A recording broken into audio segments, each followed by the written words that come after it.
Встречаем Масленицу щедро, сладко и по-богатому. Привет, друзья, с вами Ух ты Кухня. У меня сегодня шоколадные обалденные блинчики с начинкой и фруктами. Что может быть проще? В миску вбиваю 3 яйца, добавляю 3 столовые ложки сахара, немного соли. Все хорошо взбиваю венчиком. Слишком долго взбалтывать не нужно. Следом добавляю 300 мл молока. Все ингредиенты у меня комнатной температуры. Снова немного перемешиваю. Блинчики у меня будут шоколадные, поэтому в молоко добавляю 30 граммов какао и 150 граммов муки. Все ингредиенты я заранее просеяла. И снова, друзья, все перемешиваю так, чтобы не было комочков. Как вкусно пахнет шоколадка! Мне понадобится миллилитров 200 кипятка. Завариваю тесто. Ух! В самом конце добавляю 3 столовые ложки растительного масла без запаха. Снова все перемешиваю, убираю венчик, накрываю тесто тарелкой или пленкой и оставляю на 20 минут, чтобы отдохнуло. Сковородка на огонь. Перед первым блинчиком немного смажу сковороду. А вот так вот кисточкой. Ну а то, друзья, как по накатанной. Тесто перемешиваю. Опа, какой красавец. Ребята, очень вкусно пахнет шоколадом. Прямо очень вкусно.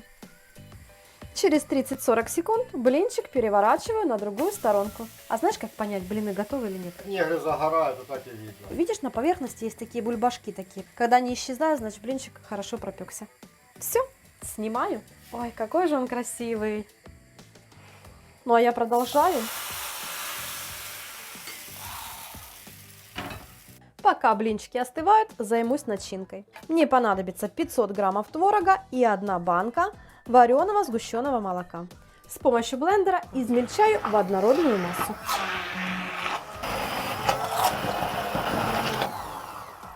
Готово. Даже если где-то и остались фрагменты творога, не страшно. Все съедим. Да, Сережка. Ну что, друзья, осталось дело за малым. Форму сразу смажу сливочным маслом. Сына банку облизывается под сгущенки. Аж сюда слышно. Красота. Начиночку отложу в сторонку и начну. Беру блин, выкладываю на досточку. Начинка. Щедро так. Еще хочу добавить фруктовую нотку. У меня размороженные вишни без косточки. Прямо сюда в крем выкладываю. Ну и сворачиваю. Здесь, ребята, уже все как по накатанной. Все, блинчик готов. Отправляю его в форму. А в этот блинчик добавлю черную смородину. Очень вкусная. Да, очень вкусная. Также сворачиваю. Готово. И сюда. Все. Готовые блинчики сверху смазываю растопленным сливочным маслом. Ставлю в разогретую до 170 градусов духовку примерно на 30 минут. Та-да-да-да-та-да. Опа, посмотрите, какая красота. Ребята, блины получились на славу. Все вкусы смешались. Приятная фруктовая кислинка от фруктов. Это заслуживает лайка. Очень вкусно. Блины шоколадные. Крем похож на крем-брюле. Приятная кислинка от ягод. Очень вкусно. Мне больше понравилось с вишенкой. Это прямо пирожное, а не блинчики, да? А этот чем? А этот тоже со смородиной, Сережка. Твои любимые попадаются. Прекрасно. Значит, это все мои. Да. Ням-ням. Точно, думаю, что же оно мне напоминает? Конфеты. Такие блинчики можно подогреть в духовке, а можно прямо вот так взять и сразу съесть. Да, это очень вкусно. Все новое – это хорошо забытое старое. Так блинчики-налистники готовила еще моя бабушка. Делюсь и с вами. Вкусно очень, понравится точно. В миску вбиваю 5 яиц. Сюда же пол чайной ложки соли, столовая ложка сахара с горкой, можно даже 1,5. Сережка у меня любит сладкое. С помощью венчика все хорошо перемешиваю. Немного взбалтываю яйца. Добавляю пол-литра теплого молока. Снова все хорошо перемешиваю. Начинаю добавлять, друзья, крахмал. У меня кукурузный, можно заменить картофельным. Пропорции просты. На одно яйцо 100 мл молока и 1 столовая ложка крахмала. И снова все очень тщательно перемешиваю, чтобы не было комочков. Тесто получается, друзья, довольно жидким. Так и должно быть, как водичка. В самом конце добавляю 2 столовые ложки растительного масла без запаха. Снова все перемешиваю и, как любое тесто, оставляю отдохнуть минут 15 точно. Тогда блинчики будут получаться эластичные, ровные и не будут рваться.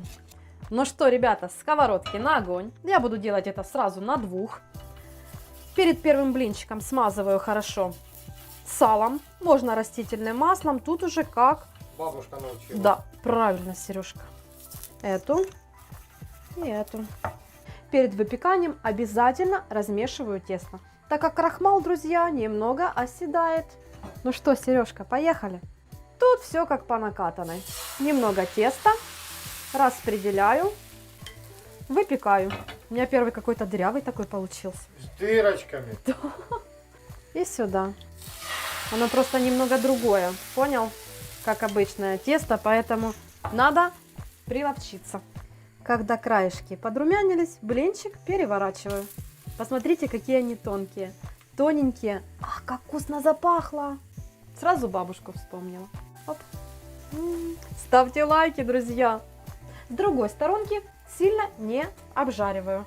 Вот сколько получилось блинчиков. Целая гора красивых, ажурных, тоненьких. Они сами по себе очень вкусные. Ну что, я их пока отставлю в сторонку и займусь начинкой. Мне понадобится примерно полкилограмма творога. Выкладываю в миску необходимое мне количество. Сюда же добавляю 2 столовые ложки сахара и 10 граммов ванильного сахара. Также мне понадобится 2 яйца. Друзья, белок и желток я разделю. Позже покажу зачем. В чашу отправляю белочек, а к творогу желток. И еще одно. Будем делать очень вкусную, нежную и воздушную начинку. С помощью блендера измельчаю творог с яйцами. Готово. Одеваю другую насадку и белок взбиваю в крепкую пену. Для стойкости добавлю щепотку соли сюда. Красота. Вот до такого состояния, друзья. Ничего не выпадает, все на месте. Частями ввожу белок, пытаясь сохранить воздушность белка аккуратными, но уверенными, вот такими вот круговыми движениями. Осталось блинчики нафаршировать. Ну что, ребята, сразу беру форму, в которой я буду выпекать. Беру топленое маслице, смазываю дно, ну и начинаю фаршировать блинчики. Беру начинку, выкладываю на блинчик. Многие могут сказать, да это же обычные блины с творогом. Ребят, но я вас уверяю, по вкусу они и близко рядом не стоят. Красота. Теперь каждый блинчик смазываю растопленным маслом. Ставлю в разогретую до 170 градусов духовку примерно на 50 минут. Пусть томятся. Через 50 минут достаю. Посмотрите, какие они красивые, как бочоночки. Ребята, разрезаю и показываю вам, что же в серединке. А в серединке вот такая вот красота. Много воздушной и сочной начинки. Посмотрите, какие они воздушные и красивые. Как думаете, вкусно? А я, ребята, думать не буду, я буду есть. Беру вот так вот и ем. Класс. Они прямо тают во рту.